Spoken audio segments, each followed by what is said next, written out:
नमस्कार. मी आज रव्याची अशी खुसखुशीत चकली करणार आहे. त्यासाठी मी इथं हा बारीक रवा घेतलेला आहे 2 वाट्या आणि त्याच वाटीनं मोजून हे 4 वाट्या तांदळाचं पीठ घेतले. तर मी हे रेशनच्या तांदळाचं पीठ घेतले. कुठल्याही तांदळाचं पीठ वापरू शकता, पण रवा मात्र बारीकच वापरायचा. ही वाटी जशी सपाट भरून घेतली तशीच सपाट वाटी हे 4 वाट्या मी तांदळाचं पीठ घेतले. आपल्याला आता अगोदर हा रवा शिजवून घ्यायचा आहे. हा रवा 2 वाट्या असल्यामुळे आपल्याला 4 वाट्या पाणी घ्यायचं आहे.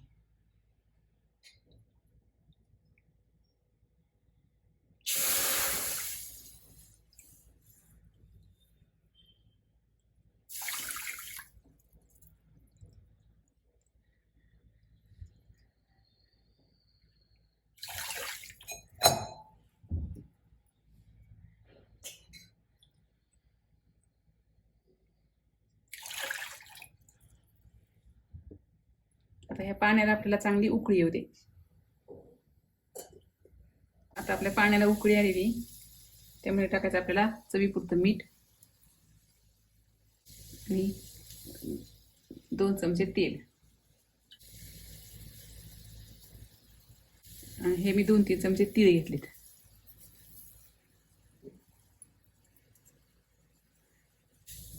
आता आपल्याला यामध्ये रवा टाकून घ्यायचा आहे. तर मी हा 2 वाट्या रवा एका ताटामध्ये ओतून घेते.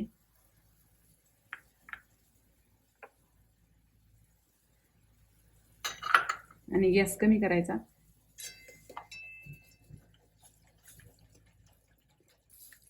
हळूहळू सोडायचं म्हणजे गुठळ्या होत नाहीत.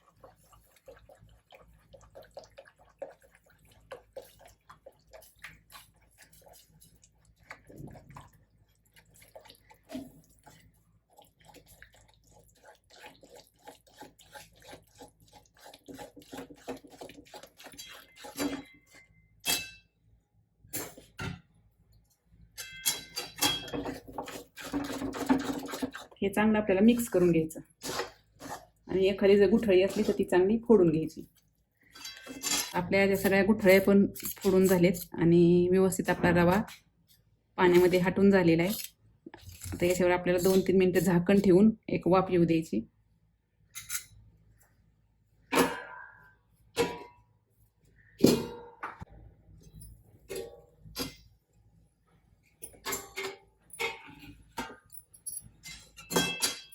तीन 4 मिनिटं झालीत. मस्त आता ह्याला वाफ आलेली. आता हे रव्याचं मिश्रण आपल्याला एका मोठ्या ताटामध्ये ओतून घ्यायचंय म्हणजे ते पटकन गार होतं.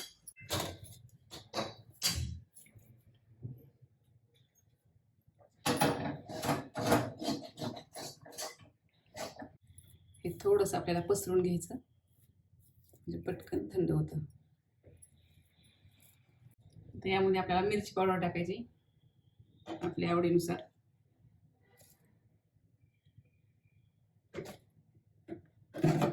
मी हळूहळू आता थोडं हे तांदळाचं पीठ आता यामध्ये आपल्याला टाकून घ्यायचंय.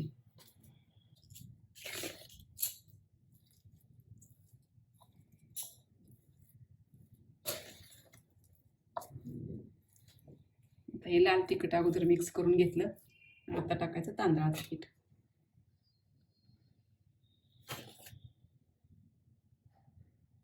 थोडं टाकायचं.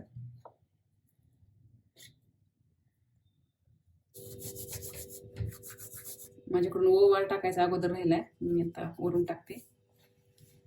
आता हे चांगलं हाताने मळून घ्यायचं. मी इथं थोडंसं गरम पाणी करून घेतलेलं आहे. काय होतं, तांदळाच्या पिठाला कधी कधी आपल्या प्रमाणापेक्षा थोडंसं जास्त पाणी लागतं. जुने तांदूळ असले का त्याला पाणी जास्त लागतं. त्याच्यामुळे मी थोडंसं कोमट पाणी करून घेतले. जर आपल्याला कमी पडलं तर ते वापरायचं. आता हळूहळू हे पीठ टाकून आपल्याला हे मळून घ्यायचं.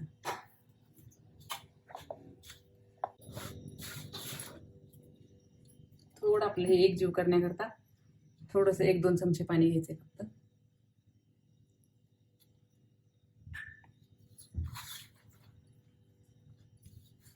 आपल्या ताटामध्ये चकल्या थोड्या पाडून घ्यायच्या अगोदर.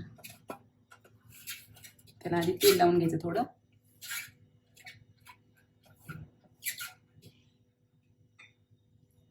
या साच्यामध्ये, चकलीच्या साच्यामध्ये आता आपल्याला हे पीठ भरून घ्यायचं. तुमचं पीठ जर हे परत घट्ट झालं तर थोडंसं गरम पाणी टाकून ते पुन्हा थोडंसं सैल करून घ्यायचं.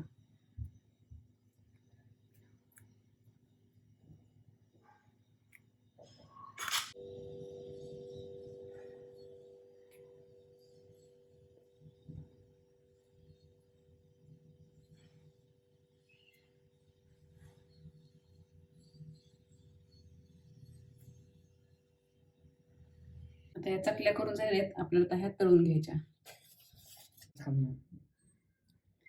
तेल मी अगोदरच तापात ठेवलेले. तेल तापलेले, जास्त कडक पण नाही आणि जास्त कमी पण नाही, मध्यम तेल तापलं की लगेच आपल्याला ही चकली सोडून घ्यायची. आणि चकली तळताना गॅसही मध्यमच ठेवायचा.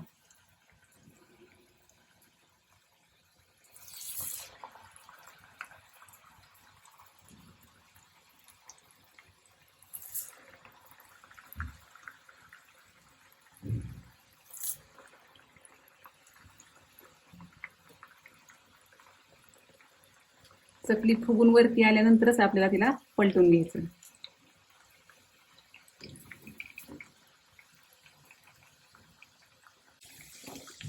दोन्ही बाजून अशी तांबूस रंगावर आली की लगेच आपली चकली ही काढून घ्यायची.